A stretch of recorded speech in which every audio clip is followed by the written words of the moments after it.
పండిస్తారు అంతే. నేను చైనా వెళ్ళడం లేదు, అమెరికా వెళ్ళడం లేదు, దుబాయ్ వెళ్ళడం లేదు,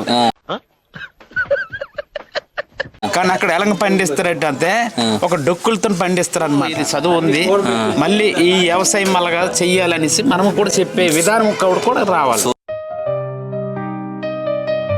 రియల్ ఎస్టేట్ ఎక్కువైపోవడం వల్ల వ్యవసాయం అనే దానికి ఇచ్చే రైతుకి విలువ ఇవ్వడం లేదు. రాజకీయ నాయకులు రైతు పేరు చెప్పుకుని పెరిగిపోయిన వాళ్ళు ఉన్నారు. రైతు కడుపు నుంచి పుట్టినోడే ప్రతి ఒక్కడు సీఎం అవని, పిఎం అవని, కలెక్టర్ అవని ఎవడవని ఈ పంచి కట్టుకున్న ఒక రైతుకి ఎవడని గౌరవిస్తున్నారు.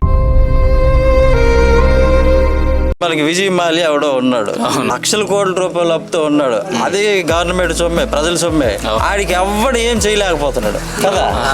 కానీ ఒక రైతు ₹1,00,000 ఒక బ్యాంకులో అప్పు ఉన్నాడు, 10,000 రూపాయలు అప్పు ఉన్నాడు అంటే ఆ ఇంటికి వచ్చేసి ఇల్లు తీసుకోవడము, తీసుకుని డబుల్ చేసి కట్టించేయడము, ఆ పొలం తీసుకోవడము చేసి నానా ఇబ్బందులు పెట్టారు.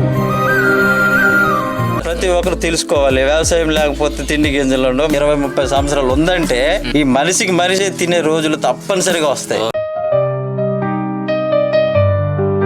రైతుకున్న దౌర్భాగ్యం అది. మేము ఇక్కడ పంటలు పండిస్తుంటే మా పంటలకి ఎవడో వచ్చి రేట్లు వేస్తున్నాడు. ఇక్కడ రైతే దేశానికి ఎన్నికని ఎలా చెప్తున్నారండి నాయకులు? కనీస విలువ ఇవ్వండి. ఈ ఆఫీస్ లో నువ్వు ఉద్యోగం చేసుకో, నీకున్న పొలంతో నీకున్న కొంత సమయంతోనే నువ్వు వ్యవసాయం చేసుకో, నువ్వు తినడానికి నువ్వు పండించుకో. ప్రతి ఒక్కరికి ఉందండి భూమి. అది ఏడు చేస్తున్నారంటే వీళ్ళు ఇప్పుడు స్టైల్ కి ఆ ఉన్న భూమిని దేనికో అమ్మేసి వీళ్ళు టౌన్లకి వెళ్ళిపోయి అక్కడ ఇల్లు వాకులని కొనుక్కొని ఇక్కడ ఉన్న కేజీ బియ్యం అక్కడ ₹100 కొని, ఇక్కడ కేజీ కూరగాయలు ఇక్కడ ఫ్రీకి దొరికే కూరగాయలు అక్కడ ₹100 కొని. ఈ ఎవడు చెప్పాడండి నానా అవస్థలు పడి?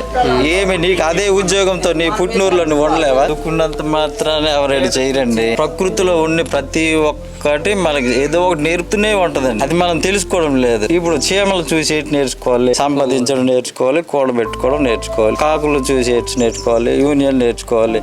ఒక కాకి తంటే ఇంకొక కాకులు ఉంటాయి, దాన్ని చూసి నేర్చుకోవాలి యూనియన్. కంటికి కనిపించిన ప్రతి ఒక్కదాని గురించి ప్రకృతి మనకు ఏదో ఒకటి చెప్తూనే ఉంటుంది. మనకి మనసు ఉంటే ప్రతి ఒక్కటి పుస్తకమే.